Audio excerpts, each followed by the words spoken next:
खटमल और जू की कहानी। ये कहानी कई वर्ष पुरानी है। उस समय दक्षिण भारत में एक राजा राज किया करता था।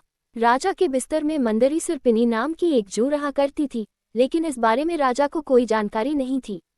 हर रात जब राजा गहरी नींद में सो जाता तो जू अपने घर से बाहर निकलती, बड़े चाव से पेट भरकर राजा का खून चूसती और दोबारा जाकर छिप जाती।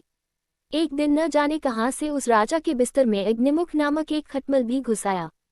जब जू ने उसे देखा तो उसे बहुत गुस्सा आया कि उसके इलाके में एक खटमल घुस आया है। जू उसके पास गई और उससे तुरंत वापस चले जाने को कहा।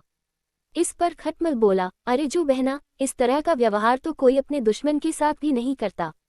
मैं बहुत दूर से आया हूँ और सिर्फ एक रात तुम्हारे घर रुककर आराम करना चाहता हूँ। कृपया मुझे यहाँ रुकने दो। खटमल की बातें सुनकर जू का दिल पिघल गया।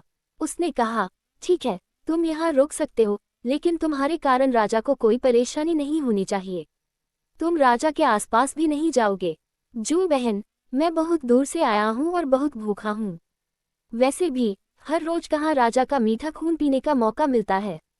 कृपया मुझे आज रात राजा के खून का स्वाद चखने का मौका दे दो, खटमल ने विनती करते हुए कहा। जू खटमल की बातों में आ गई और उसने उसे राजा का खून चूसने की इजाजत दे दी।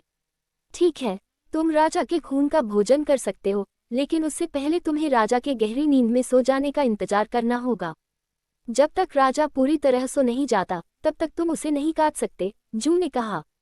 इस पर खटमल ने हाँ कर दिया और दोनों रात होने का इंतजार करने लगे। रात होते ही राजा अपने कमरे में आया और सोने की तैयारी करने लगा। राजा का शरीर बहुत तंदुरुस्त था और उसकी तोंद बहुत मोटी थी। ये देखकर खटमल के मुंह में पानी आ गया।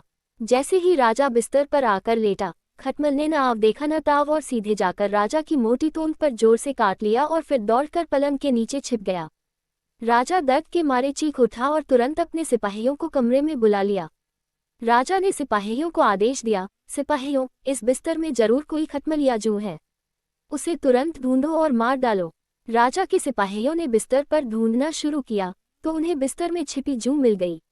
उन्होंने तुरंत उस जू को मार डाला और खटमल बच निकला। इस प्रकार खटमल की गलती के कारण बेचारी जू मारी गई। कहानी से सीख। दोस्तों, इस कहानी से हमें ये सीख मिलती है कि हमें आंखें बंद करके किसी अजनबी पर भरोसा नहीं करना चाहिए।